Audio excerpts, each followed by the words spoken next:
Lane Kiffin from Ole Miss. In the hallway visiting, Lane reminded me this is his second time as a head coach at Media Days. It's his second season going into Ole Miss, but he was here at the University of Tennessee 12 years ago. Beginning his second season, he will step into the year having finished with a victory in the Outback Bowl. In his coaching career, pretty remarkably, he's been part of 10 national championships, 8 bowl victories, worked with 4 Heisman Trophy winners. As you may be aware, it notes on here, he's active on Twitter. He has his son Knox with him. And just a shout out to Ryan McGee. If you buy or otherwise secure Ryan McGee's book, there's a story, we've not verified the accuracy, about a young Lane Kiffin at North Carolina State when his dad, Monty, coached there. So it's my privilege to introduce head coach of the Ole Miss Rebels, Lane Kiffin.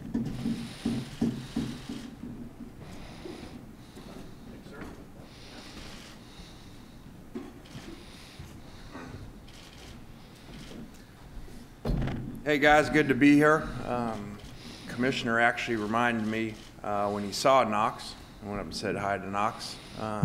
You know that Knox needs to earn his scholarship because the commissioner's fine last year. I think I tweeted that Knox's college fund is gone thanks to the fine there. So it was good to see Commissioner, and it's good to be here. I guess it was 12 years ago. I barely remember it. Lots happened since then. And, you know, 12 years from being here and seeing everybody. And this has been a long year. Last year ended well. We were excited in the momentum that we built, and we feel it in the fan base. We feel it with our players. It's been good to have recruiting back open, you know, so that kids can come be around us, and I think we've created some momentum there. So we got a lot of challenges. First off, defensively, improving from last year. I do think signing a lot of kids in the off season that were mid-years and really having our first spring. You know, I think if you look around the country, first-year staffs really struggled, especially on defense. And so we'll look to improve there. We've got a lot of good players coming back on offense, led by the quarterback. So challenged to get him to play. I think he played as well as anybody in the country at times last year. In the notes coming in, you know, reading them, I guess he was first in the country in total offense per game last year, which I didn't even realize. So it shows the level he can play at. Now he's got to do it more consistent. And I saw in those stats too, we were first in the conference in rushing a year ago, so we need to continue to build off of that regardless of the quarterback. You know, even though I know a lot of times people think we just throw the ball wherever we've been, you know, we're at our best when we run the ball, and I think have done that really well at times. So with that, questions? Thank you, Coach. If you have a question, raise your hand. Please give your name and affiliation. We will get a microphone to you. All right, we're going to start over here on the left-hand side. Parrish right here on the end of the aisle. Parrish Alford, Daily Journal in Tupelo. Lane, you mentioned that Matt played as well as anybody in the country at times. How do you and Jeff help him become more consistent? Well, good to see you, Parrish. I think that, you know, again, having a spring finally with him, you know, he's never had a second year of a system. I think has been good for him. I think that, you know, we were still trying to figure out ourselves too without having a spring, not just him, but our offense. We didn't know if he was going to be the starting quarterback, you know, when we went into camp. So Anna was the first year of working with Coach Levy. And, you know, so putting that all together is a challenge. And I think, you know, where we've been a lot of times, we've seen sometimes as a year ago that help our players in our first year. So he's done a great job from a leadership standpoint. He's a very confident kid. And so we got to get him to play more consistent. Because like we said, he played great at times and he played really poorly at times. And I think a lot of people forget with that too, that it was his first year as a starter. So we know what to build off and we know what it should look like. Coach, we'll go down here front left. Bob? Hey, Lane, Bob Holt, Arkansas Democrat Gazette. Yeah, follow up on Matt. Obviously, that Arkansas game was very atypical. Looking back on it, What do you think happened to him? Why did he have all those interceptions, and how did he recover from that? Because a lot of guys, they have a game like that, maybe they lose all their confidence. I think it says a lot about him that he was able to recover from that.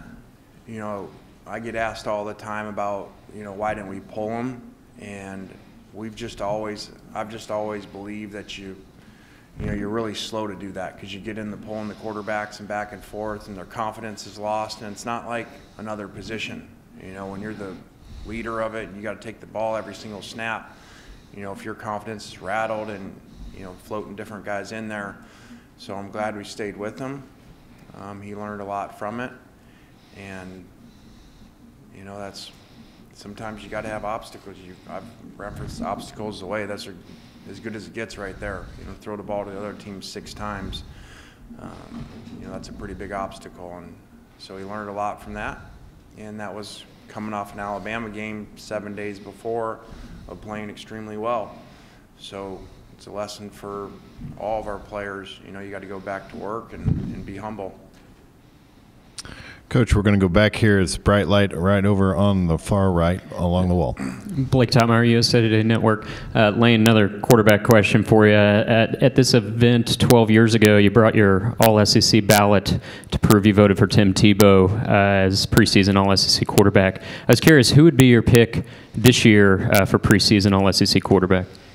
All right. I didn't even remember that 12 years ago, but now that you say that, because I believe there was something about someone didn't have Tebowed first team All-SEC, and as usual, I was accused of that. So I brought my ballot to show everyone, to show Urban. So what was the second part of the question? You got me all off there. Now we're back to Urban Meyer and Tebow and singing Rocky Top in the Swamp all night long. That part. Okay. Who would be your vote Who would be the vote this year? I mean, I would say our own quarterback in Matt.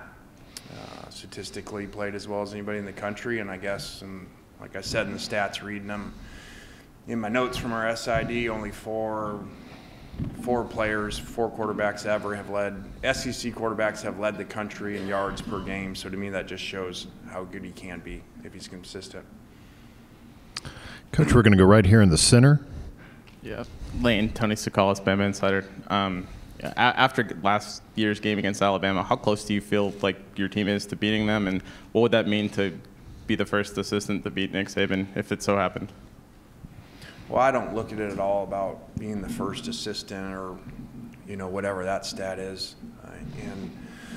And, you know, we were close, played really well on one side of the ball, you know, but that doesn't matter now. I mean, the year before, I think we lost 66-3 or something like that.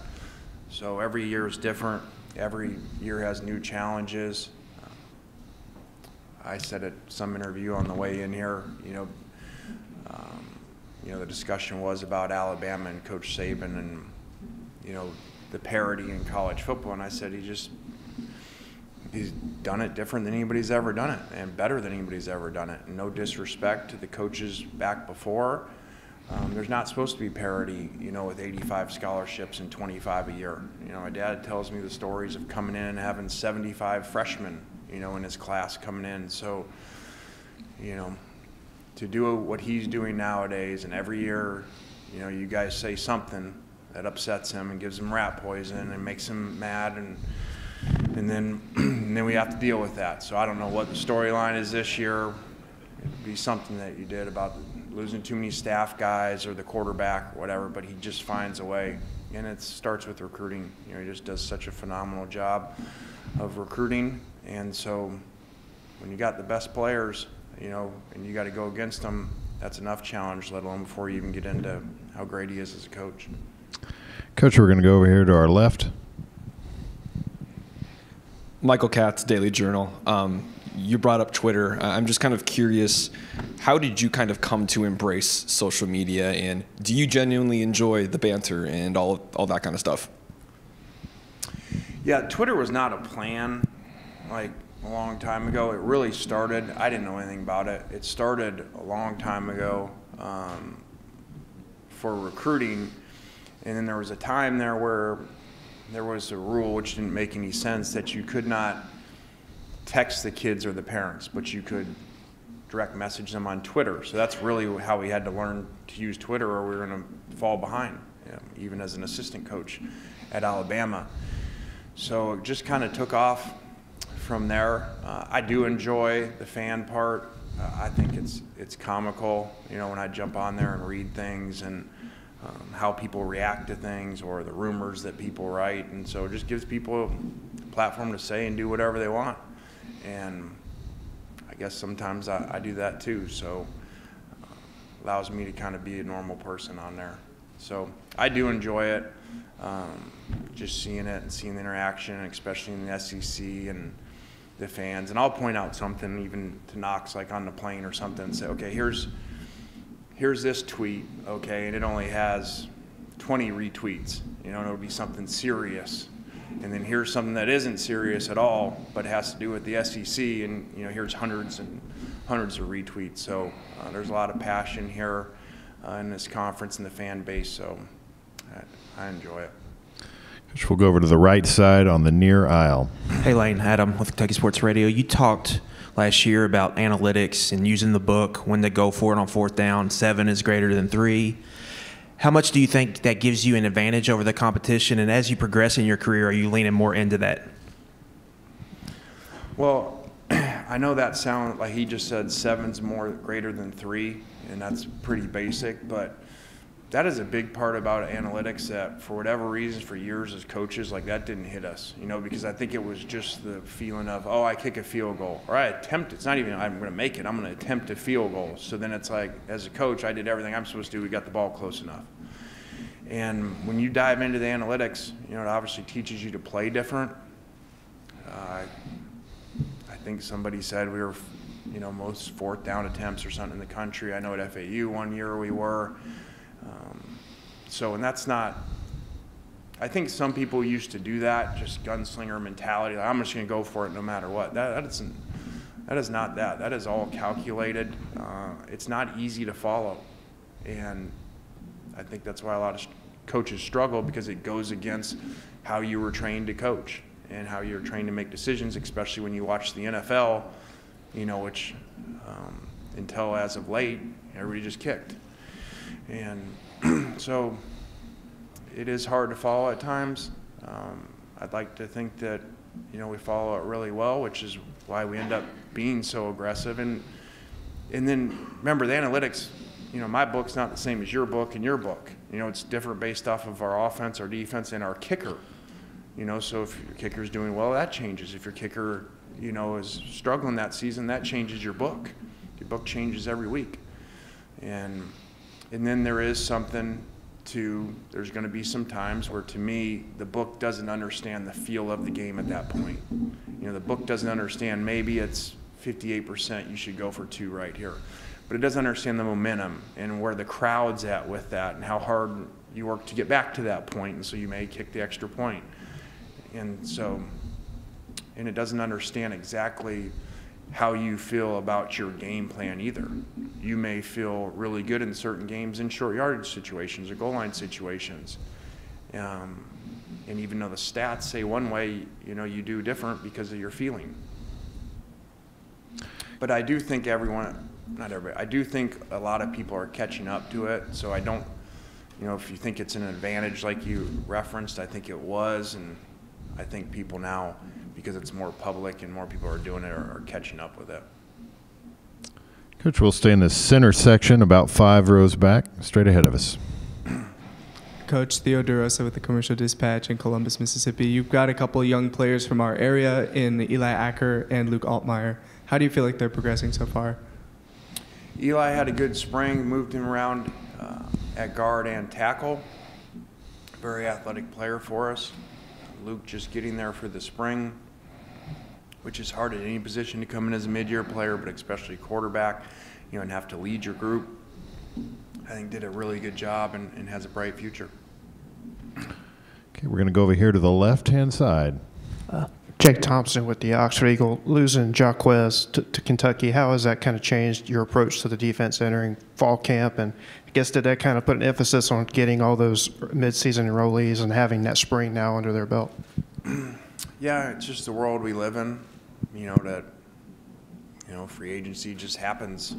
At least now there's somewhat of a calendar being put around it, but it's still, it happens. So we wish him the best of luck. Everybody has their reasons.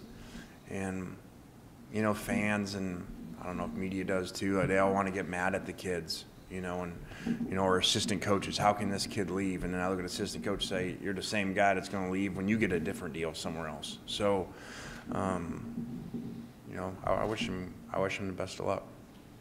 Coach, we'll go over here on the right section, 3 rows back. Hi, Travis Brown at the Bryan College Station Eagle. When you look back on last season, what is some of the things that sticks out to you leading up to the postponement and cancellation of the A&M game? And then what are your thoughts on the program getting to play them in year 2? I think the A&M game, initially was the other way. They didn't have enough numbers, I believe, the first time, or something. And then the second time, obviously, was us. So, Jimbo's done a great job there.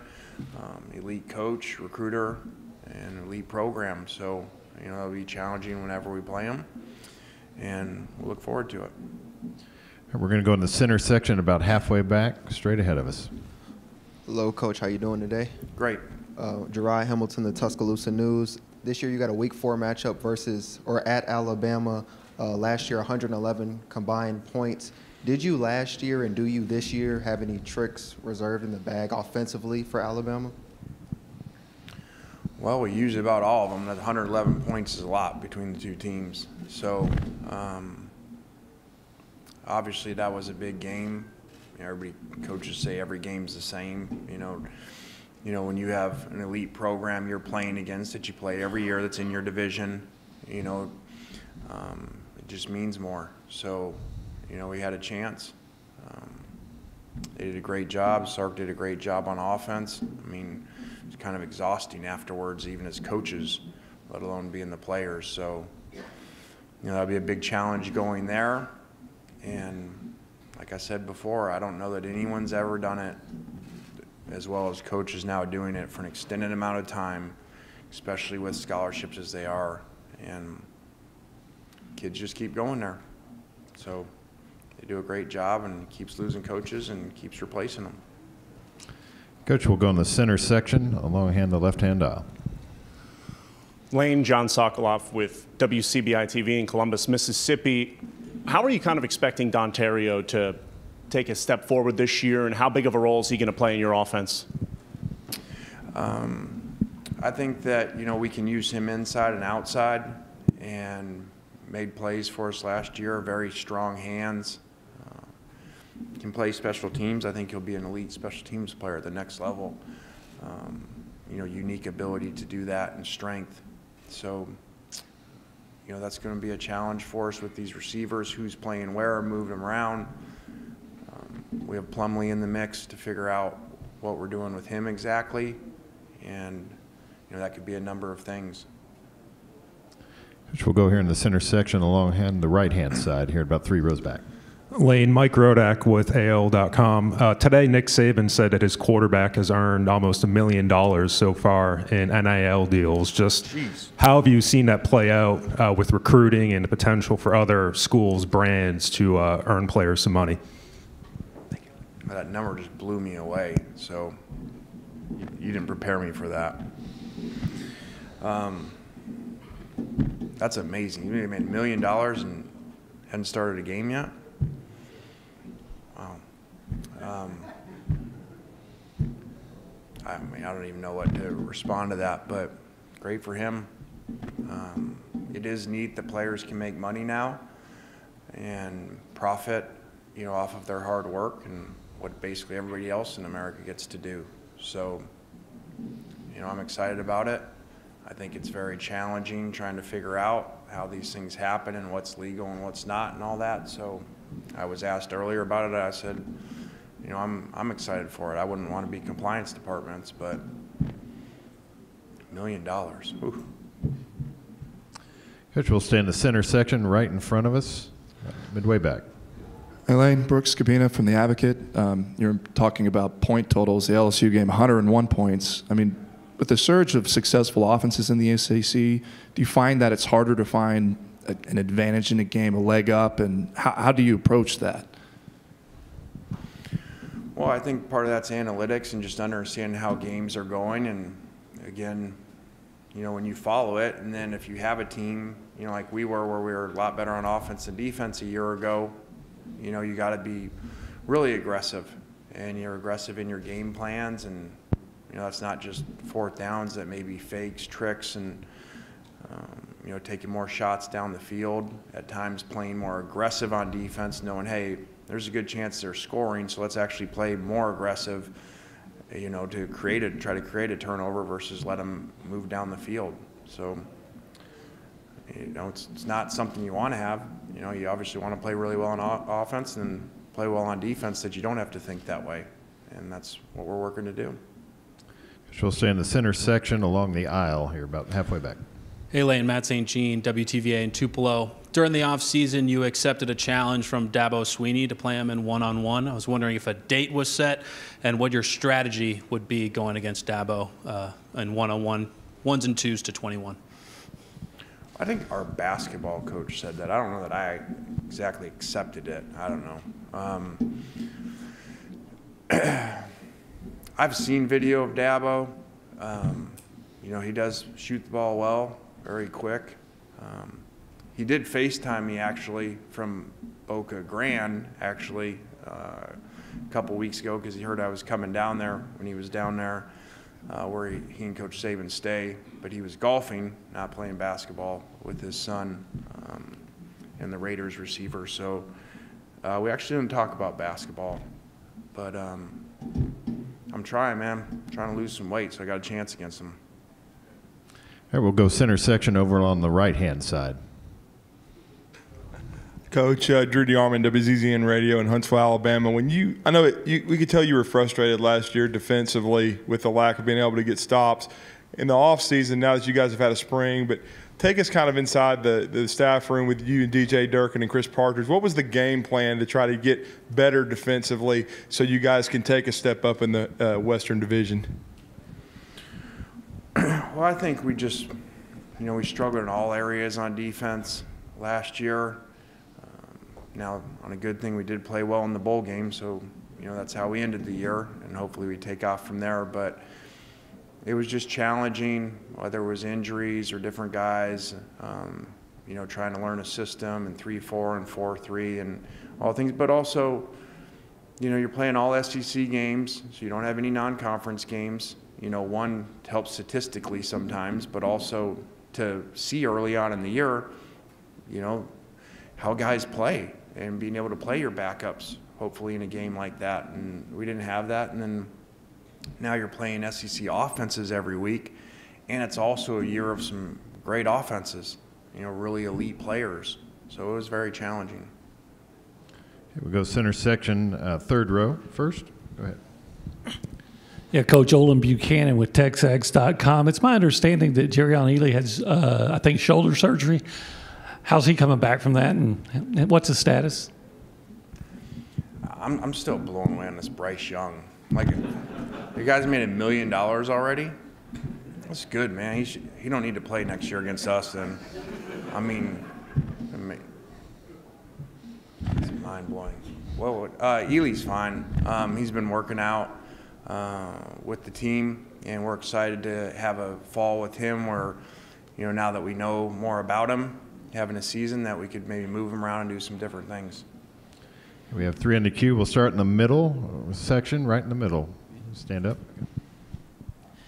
Nick Kelly with the Tuscaloosa News. Coach, you seem to enjoy tweeting about Coach Saban especially. Do you know if he's seen your tweets or what his reaction's been? Well, he's certainly not on Twitter. We know that. Now, Linda, his assistant, is probably prints them out, especially the ones that he may not like. And so he probably does see those. But I think it's all in fun. I think you guys know that are around enough covering us, how much respect I have for him, how grateful I am, for him hiring me in the 3 years together with him, and for what that did for my career. But the respect, and like I said, nobody's done it like he's doing it ever. And with the scholarships, it should be an asterisk compared to what was done before. No disrespect to other coaches.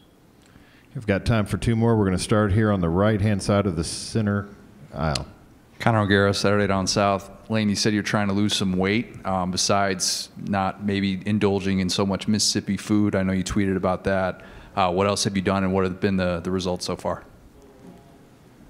Strange question to ask a guy, I feel like, but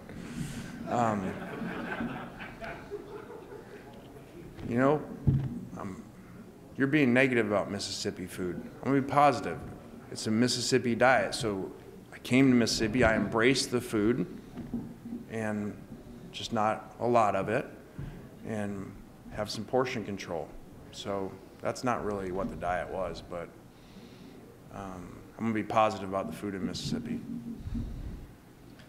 All right, we'll go down here to Bob for the last question right here in the second row. Yeah, well, if it's okay, I was going to ask a two-parter, if that's okay. Lane, if you could follow up, talk about Matt. I mean, what are his real strengths? What are you expecting for the next step for him this season? And then is your dad going to be an analyst again? And if so, what does that add? And how's your dad doing? Did you say Matt?